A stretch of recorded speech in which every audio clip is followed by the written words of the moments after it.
Hello and happy New Year's. I hope you're enjoying, well, whatever it is you're doing today, whether today is January 1st for you, whether you're watching this a few days, weeks, possibly months, or maybe even years down the road. If you're watching this like over a year down the road, which means if you're watching this like January 1st, 2027 or later, like let me know in the comments down below because I'm always intrigued what the algorithm chooses to serve up.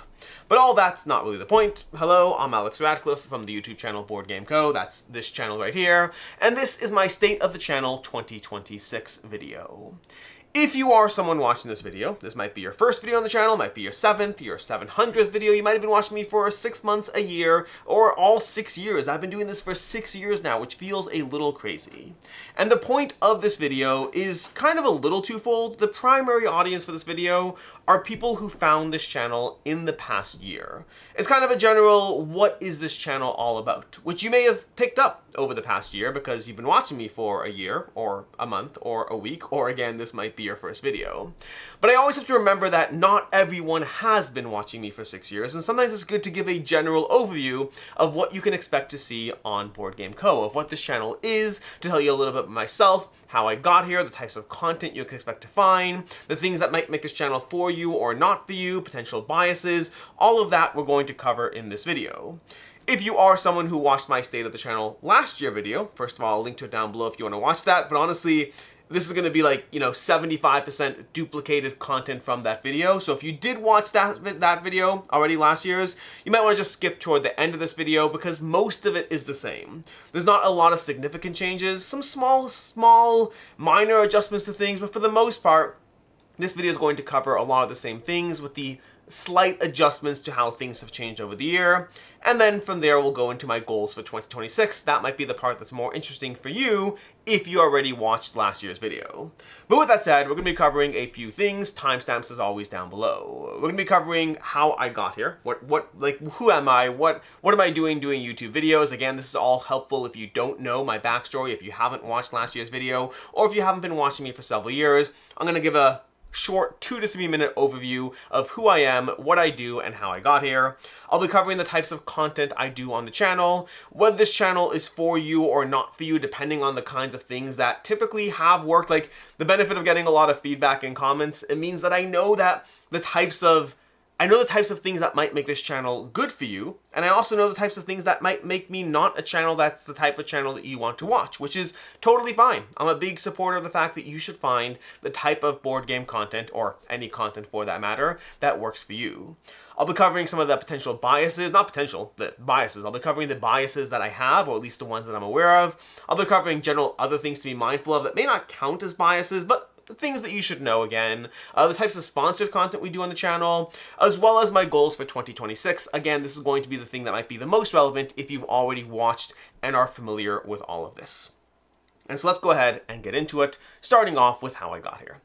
My name is Alex Radcliffe. I run this channel. I've been running this channel for the past 6 years. I got into the board game hobby in 2011, 2012, fell heavy into it, and started a little business called BoardGameCo, where I bought, sold, and traded used games and new games, but my big shtick was used games. They're getting into the used game market because not a lot of other people were doing that to a large extent.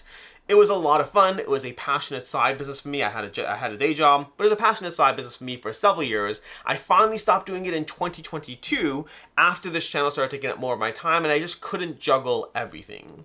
But ironically, the reason I started this channel was eventually in 2019, I started this channel to start promoting BoardGameCo, to have like a social presence. And that was the initial intent of this, but I just found I enjoyed myself far too much. I was also at the time COO, Chief Operating Officer of an e-commerce company. This is relevant because of what I do now, which we'll get to soon. But I kind of did, again, 2011 fell into the hobby, 2014, 2015 started doing it as a business, and around 2014 started working for a company called 121 E-commerce, where I started with client management and then moved from there to operations and eventually to head of operations and then COO. And then in 2019 started this YouTube channel. And it took off fairly quickly. I go into this a lot more. There's a whole history of me series. You can check that out. It's not meant to be egotistic, although it does sound a little bit egotistical. It's more about just giving you that background information in a lot longer than 3 minutes. But effectively in 2019, I started the channel. 2022, it was taken off enough that I stopped doing BoardGameCo. And also in 2022, I quit my job at the time a little earlier than planned because of Because of drama. They hired someone, caused a toxic workplace environment. I was already leaning towards going full-time YouTube, so I just left earlier than planned. That lasted for around 6 months. Around 6 months in, GameFound being the, this Kickstarter, this GameFound does board game crowdfunding. GameFound at the time, this is in 2022, they had just started doing crowdfunding, and they were actually looking for a CMO, a Chief Marketing Officer, and the combination of the fact that on YouTube, I had been covering crowdfunding very, very extensively for the past several years. I covered almost all the larger tabletop campaigns, so I had that crowdfunding knowledge and experience, but I also had that management experience. Again, I was COO of my last company, and that meant I was kind of well suited to be coming in as their CMO, and so they offered me the job. I was incredibly excited about it because I had been covering crowdfunding, and it was very cool to me to be a part of this. Again, I've been very involved in this hobby since 2011 in all kinds of different ways, and it was an incredibly cool opportunity that I was very excited for. And fast forward 3-4 years later at this point, 3.5 years later, 3.5 years later, and I'm still there, still enjoying it very much. That's kind of who I am. So back to where I am right now. I'm Alex Radcliffe. I run this channel, BoardGameCo, where I cover a lot of things about board games. And I'm also I'm actively CMO of GameFound as well. That is especially relevant as we're going to get into biases and things that might make this channel not for you. As far as the types of content you can expect to find on this channel, everything. Kind of everything. Not really everything, but very close to everything as far as things go. I do a lot of crowdfunding coverage, less so than I used to. I've kind of dialed back a little bit from the crowdfunding coverage for a variety of reasons. We'll get into that later in the video as well. But I still do a lot of crowdfunding coverage, upcoming crowdfunding campaigns, talking about the active crowdfunding campaigns. I do a lot of topical coverage. When I say anything, I mean anything. I'm not shy about dancing into any number of conversations. Usually, I would say 99% of them are going to be inspired or related to the board game space. But there are things that come up that aren't necessarily related to board game space, and I'll talk about those as well. Less frequently, but they do happen. So if you want topical conversations around the state of the industry, how things are, how to manage your collection, a top 10 list. If you want top 10 lists, I have those galore. There's always going to be top 10 lists. People love their top 10 lists. There's going to be review coverage. You want reviews of board games, there's going to be a lot of that. You want playthroughs of board games, there's going to be a lot of that. There's going to be previews as well. It's going to be more in the sponsored content category. Honestly, the playthroughs are about 50-50. Some of those are sponsored, some of those are not sponsored. Again, we'll get to that later in this video. But I kind of do any types of board game content you can expect to see. I have regularly scheduled videos that go up, things like week in review every week. I have a month in review. I have Where Are They Now, which is a look back on reviews I've done. I do a lot of different kinds of content, 99% of it related to board games, and that 1% that isn't. Usually I have a lot of people who like it because it's like different. It's not the thing you expect to see, so it's fun when it pops up. But also there's some people who are like, just do board games because that's all I'm here for. But I do a lot of different types of content. Reasons this channel might be for you.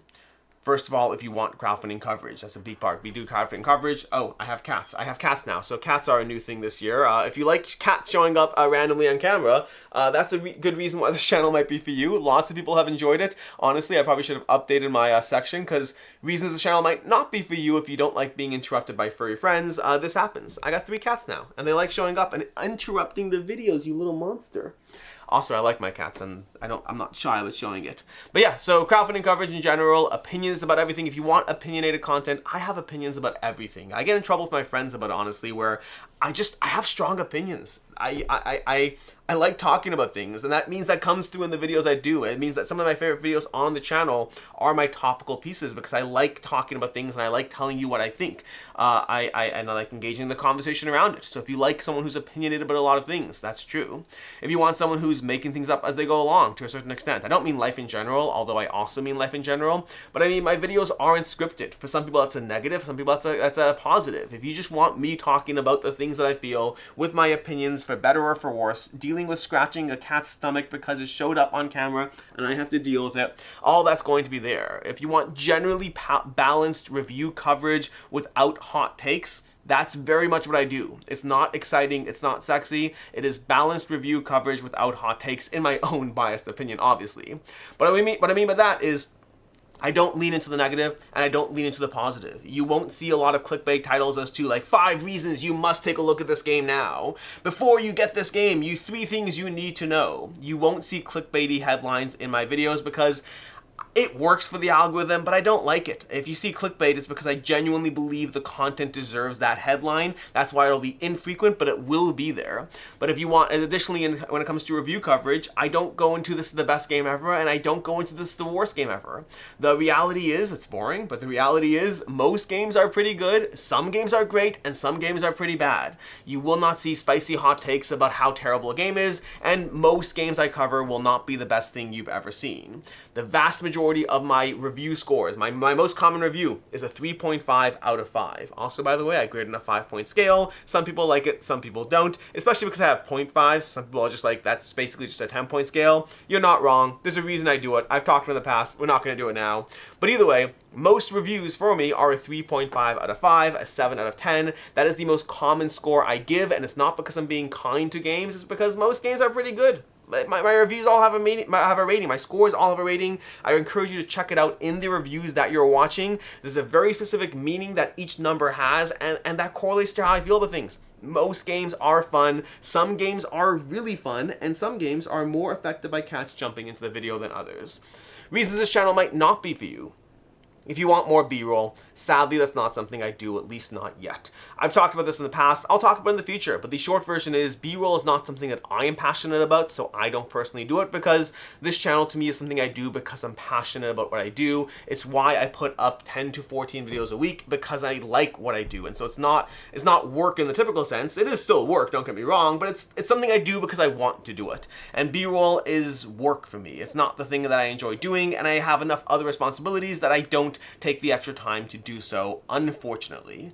It is something that one day maybe I will hire someone to do more of it, but this channel frankly would have to grow to a point where that makes economic sense, and I'm not sure if that will be the case. Or alternatively, what honestly is possibly more likely is that if I get to a point financially where I can sit there and say, you know what, I don't care if it makes economic sense, I just want the content to be better. Like I said, I'm passionate about what I do, and so that's a very real possibility, more so than the idea that it will make economic sense for me to do so. But B-roll is a thing that makes videos look cool. I don't do it. I have my strengths, I have my weaknesses. B-roll is a weakness, and just it's worth knowing that going in before you watch a top 10 video and then get annoyed and type in the comments, would love to see more coverage of the games. You and me both. I'm balancing what I can balance. I don't mean this, I'm not like dismissing this, by the way. B-roll is a valid want. I'm just saying that right now, at least currently in 2025, 2026, it's not something that's happening on the channel. It's just worth being aware of that in general.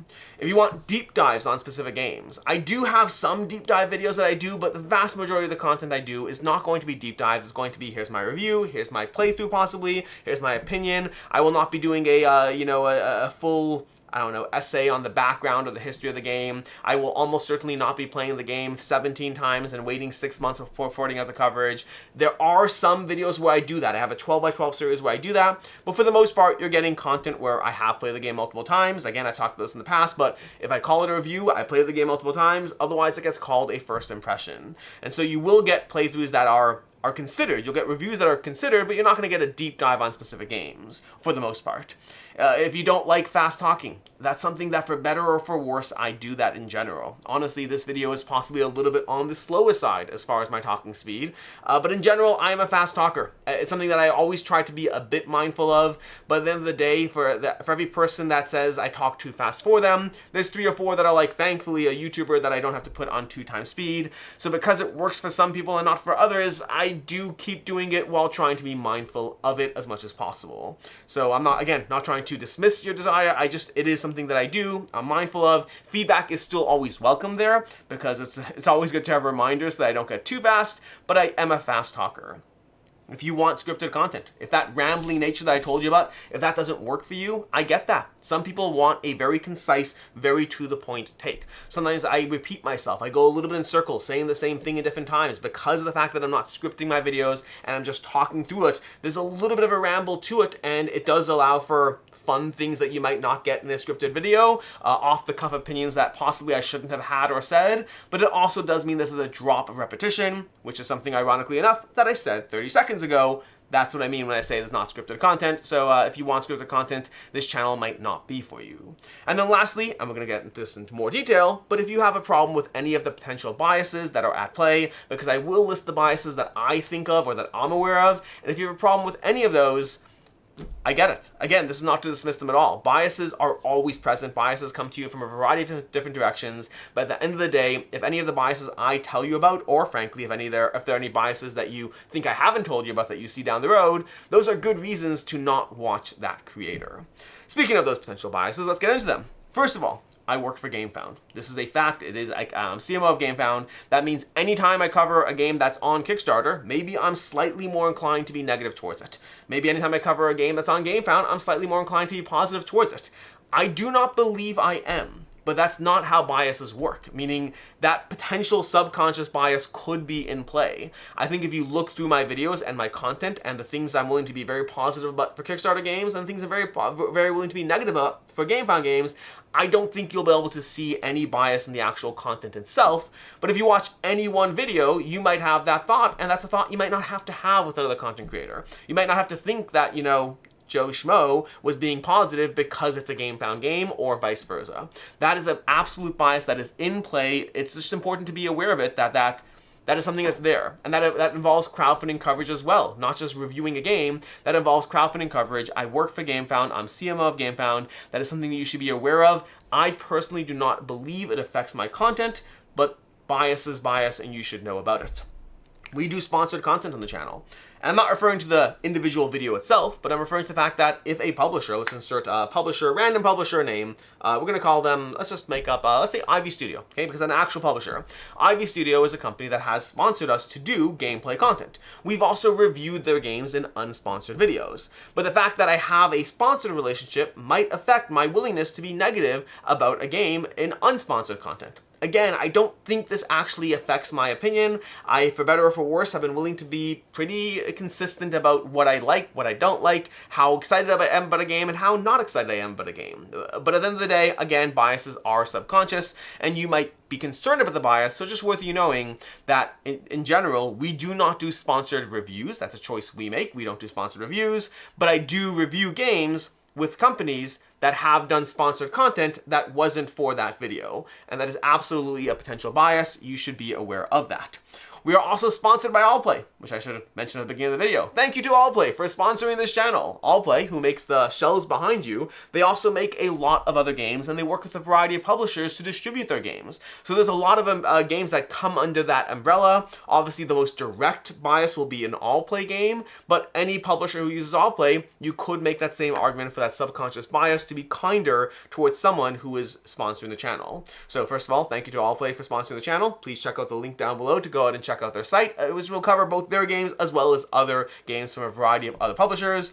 But again, that bias does potentially exist. You should be aware of it. By the way, this is something that I will, of course, disclaim, like, hey, I'm covering an Allplay game, I'm reviewing it, and they sponsor the channel. That doesn't mean that you want to watch that video. It means that I'll be transparent about the biases, similar to the way I am doing so now, but you should still be aware that those biases exist.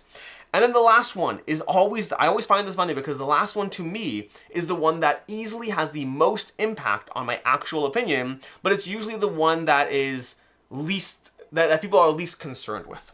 And that is that I am friends with a lot of people in the industry.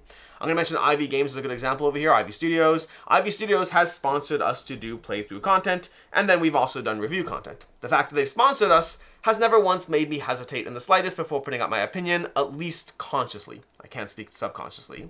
Versus the fact that I am friends with most of the people at Ivy Studios, that has had a much greater impact. I don't want to sit there and say, by the way, I didn't like this game or it wasn't for me, and then turn around and say hi to my friends after telling a bunch of people that didn't like their game that much. That has a much greater impact on me. Now, again, I personally believe that I power past that because I believe in I believe you can't call it a review unless you're willing to review things. And I trust that most of the people in this industry that I am friends with, I trust that they recognize what I do and they are able to separate between their friend Alex and the YouTuber Alex who they sent their game to review. So like there has to be that kind of general acceptance on both parties. I try to do my part and I hope that they will do theirs. But that is easily the one that is the biggest actual impact on me where if a game's on GameFound, I don't care. Like, I'm sorry, I don't. If you send me the game to review, I'm going to review the game. But being friends with people is the one that does affect me the most, and it's the one that I actively have to power past that bias, as opposed to not even having to think about it at all. Again, all that said, that's my own opinion on those biases. You have to look at my content, watch enough videos, and decide if you care, or just decide that you just don't want a channel that has these biases in general. As far as other things to be mindful of, these are not biases, these are just the types of things that are present in the board game industry, or at least specifically in my channel, I should say. Other channels as well, but specifically my channel. First of all, I'm a victim of hype, same as you. Well, not necessarily you, but it depends on who you are, but I am a victim of hype, same as many people in this space. That means that I get excited about things, and then I have to try to separate that excitement versus where I think that thing will be 6 months from now, a year from now. It means there are times where I will tell you I like a thing this much, and then down the road, I'm a little less excited about it. I try to be mindful of that. I try to counter that. That first experience with the thing is always a little bit more exciting because it's new and it's fresh, and it's part of why I won't review a game after one play. But if you're reviewing a game and you've only played it for the first time a week ago, even if you got 4 or 5 plays in, sometimes that hype can still be present in a way that isn't there down the road. Again, I try to be as mindful as possible, and I try to counter that initial excitement, but it is something. I am human, I am present. If you see me excited about something and then down the road a year later, I'm like, you know what, kind of faded for me. I have a video that I do every year of games that faded for me because sometimes that happens. I am victim to hype, like many people in this hobby. I am a board game reviewer, but I'm still also just a board gamer. My reviews, or reviews in general, are limited in nature. I talked about review deep dives. There is value to reviewing a game that you've played 20 times, and for the past 6 months you've been playing it 20 times, not just for the past 2 weeks. There's great value to that, but most reviews I put out won't be in that category. Some are, but most aren't. Most are going to be games that I played 3 to 5 times, and often in the past month to 2 months, sometimes even the past week to 2 weeks, depending on when I got the game, how time sensitive it is. That means that reviews, to a certain extent, reviews are needed or most wanted when the thing is freshest, when that game just got released, and I try to give my audience that as much as possible. Yes, you'll see me review games that came out a year ago that I've actually gotten a whole bunch of plays in because there was no pressure on them. That absolutely happens. But you'll also see me reviewing games that just came out 2 weeks ago because I was trying to get out the coverage as soon as possible because that's when people wanted it. Reviews are tricky to balance, and I just do my best to be mindful of that, as well as to give you a variety of types of content that cover things that are more longevity kind of pacing. Things like my top 100 that I do every year, things like my review look back series. Those give you a stronger sense of how things have fared over time, as opposed to where things are right now. Another and the last thing that I do get comments on here and there, great games leave my collection all the time. I have a series that goes up every single month of games leaving my collection, and great games leave. And sometimes there are great games that I love, and that doesn't mean, that's not even a question of me being hyped up or reviews being more limited. That's just a math problem. I only have so many games. Currently, as of filming this, I'm trying to keep my personal collection at 200 games. That means when I find a game I love, something else has to leave. And because of how many great games there are in this space, it means something else that I love is leaving.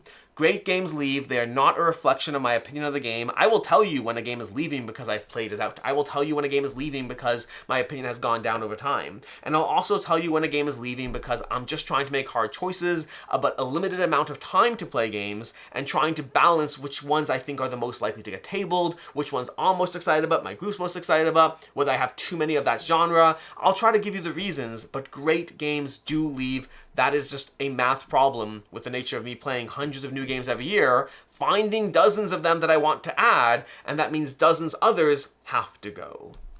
Lastly, as far as sponsored content, when there's sponsored content, we will always be direct and transparent about it as much as we possibly can, from tags in the video description to us hitting that little box that says this is a sponsored video, from telling you in the video itself that this is sponsored content. The types of sponsored content we do is we do have all play as a channel sponsor, at least for right now. That will be listed in general. I will be clear that I do not tag the box on that one. Some people might want me to tag the box. I specifically don't, because if I tag the box when all play is sponsoring the channel in general, then you won't know when a video is sponsored from something else. I want to separate very clearly between a channel sponsor, which I will still tell you about, and sponsored content, because I don't want you to think that a review is sponsored because it says sponsored video when it's the channel that's being sponsored, not the review, if that makes sense. But if a video is sponsored directly, I'll check the box, I will tell you in the video, I will usually post in the description. Those are the 3 things. There's 3 different things: the description, the little checked box, and me telling you directly when something is sponsored. The most common types of sponsored content we do are going to be previews and gameplays, previews and playthroughs. A preview is not a review. If it does not say review, it is not a review. It should be pretty clear when something is a review of the game and something is a preview. A preview is more of an overview that will tell you how to play the game, tell you a little bit about the game, but you will not be getting a critical set of opinions about that game. And again, it will be clearly labeled. I just want to make sure you know that distinguishing aspect. If something is a review, it is not paid for. Not once have I done a paid review on this channel. If I ever change that, I will let you know. I don't anticipate that changing. Some channels do paid reviews. Let's focus on my channel. I don't do paid reviews. I don't plan on doing paid reviews. If that changes, I will let you know. That is going to be the sponsored content and then playthroughs as well. If a playthrough is sponsored, I will tell you. If it is not sponsored, it will not be listed as sponsored. Sometimes I'll even say not sponsored, but to be very clear, if I don't say it was sponsored, then it wasn't sponsored. Just to be completely clear about that. That's basically everything that is worth knowing about the channel in general, especially if you're new to the channel. As far as my goals for 2026, this is where if you skip to here from the beginning because you've watched the vast videos, great. If you're watching this entire video the whole way through, whether because you just hit play and didn't bother stopping, or whether because you're someone new to the channel and actually want to see this, either way, these are my goals for 2026. The first goal is I want to be more active with my channel members. That's over on Ko-Fi, Patreon, and YouTube memberships. By the way, I should note, if you're watching this like when this comes out, we are running a channel support drive right now. I'll link to that video down below, but there's a giveaway video with a whole bunch of board games being given away. If you are a channel member already, or if you want to become a channel member, that support drive is still open. It's going to be open till around mid-January of 2026 or so. But past the giveaway of games and all that, if you are a channel member on Ko-Fi, Patreon, or YouTube members, I want to be a little bit more active in that regard. Once upon a time, I was much more active, posting weekly schedules, posting videos every other week, or honestly every week when I did my Unfair and Unbalanced series, but I don't do that currently. So I had a lot more regular content for my channel members, and that's something that has been less frequent. And I want to figure out a way to bring back more consistent content to my members without overcommitting in a way that means I don't deliver. As far as what that means, right now I want to do at least one video a month for my channel members, in addition to the 10 to 14 or so that go up on the channel in general. Those are slightly more behind the scenes, how things are going. It's usually nothing crazy, but it's like just how things are going in life in general. I also want to involve you more in, again, you being channel members, in things like decisions. I want to do one video a month, either a top 10 list or a topic that basically the audience can choose. The members can choose that I cover that video. I also want to do one game a month. This is something I tried doing once upon a time, but I tried doing it every single week, and I think that made it too hard to keep up in addition to everything else. So I want to do one game a month that the channel can choose to have me either review or do a playthrough of, your choice, and then one video a month that's a top 10 list or a topic that you have me do, your choice. Again, that's the general idea is 2 videos a month that the members get to choose, and then possibly some other fun things, but those are a little bit less certain right now, so I'm going to leave those up in the air. But the general idea is I want to do more member-specific content because people who are paying me every single month because they appreciate the content, I also want to show my appreciation and have you more involved as well. I also want to do some more tweaks to the set. This is something that's going to change inherently. This table is going to be replaced with an all-play table pretty soon. The shelves have already changed. Once the shelves and the table are done, I want to look a bit more into some things might be obvious to you, some things less so, but I want to look into a bit more lighting. I think the lighting's pretty good, but I think it could be better. I want to possibly look into more cameras and more angles. It's something I've done in the past. I have the equipment for it. I have all the equipment that I think I need at least, but it's something I've always struggled with because of the computer and making everything work. I want to possibly look into bringing in professional help to help me with this if necessary. This goes kind of to B-roll where it's not about it being a financial equation. Frankly, it's something that I like what I do here, and I feel that if I just keep doing the same thing year over year, that's not good enough. I want to be passionate about this channel. I want to be passionate about the quality of the content I produce. And while B-roll, that kind of thing, is an ongoing, forever kind of situation that is constantly necessary, I think there are things you can do that are one-time investments that can have a good effect on the channel. I want to look into that in general. Possibly setting ourselves up to be able to do 4-player gameplays. In general, we only do 2 or 3-player gameplays or solo gameplays because we're just not really set up for 4 or 5 players. I want to look into a bunch of things. Unclear exactly where it'll go, but I do want to tweak the set to some degree. And then lastly, I want to do more live content. I used to do a live video every single week. Well, I used to do no live videos, and I started doing live content more often, and I got to a point where I was doing a live video every single week.